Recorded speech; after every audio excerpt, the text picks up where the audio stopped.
The story of Queen Esther. Long ago in the vast kingdom of Persia, King Ahasuerus ruled over 127 provinces from India to Ethiopia. One day the king's queen Vashti disobeyed his command and was removed from her royal position. To find a new queen, the king ordered that beautiful young women from across the empire be brought to the palace.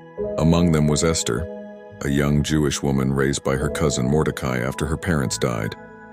Esther was not only beautiful but also wise and humble.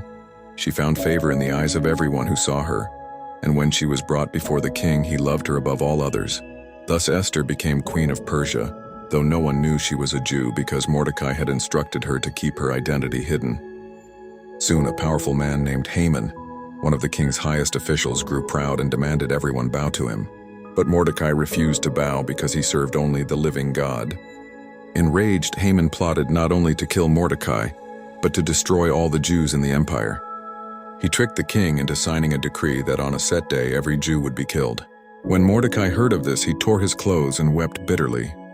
He sent word to Esther, urging her to go before the king and plead for her people.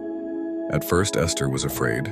She reminded Mordecai that anyone who entered the king's court uninvited risked death unless the king extended his golden scepter. But Mordecai replied with words that stirred her courage. "Do not think that because you are in the king's house, you alone of all the Jews will escape. For if you remain silent at this time, deliverance for the Jews will arise from another place, but you and your father's family will perish. And who knows, but that you have come to your royal position for such a time as this." Esther 4:13-14. Esther then resolved, "I will go to the king even though it is against the law, and if I perish, I perish." Esther 4:16. Esther called for a 3-day fast. Afterward, clothed in her royal robes, she went before the king. God gave her favor, and the king extended his golden scepter. Instead of rushing her request, Esther wisely invited the king and Haman to a banquet. At the second banquet, she revealed Haman's wicked plan and declared her Jewish identity. The king, furious at Haman, ordered that he be hanged on the very gallows he had built for Mordecai. The decree against the Jews could not be reversed, but Esther and Mordecai were allowed to write a new one. The Jews were granted the right to defend themselves. On the appointed day, instead of being destroyed, the Jews triumphed over their enemies.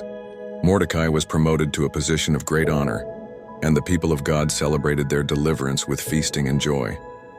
This celebration became the Feast of Purim, still observed by Jews today, as a reminder of how God used Queen Esther's courage to save her people. A lesson from Esther's story. Esther teaches us about courage, faith, and divine purpose.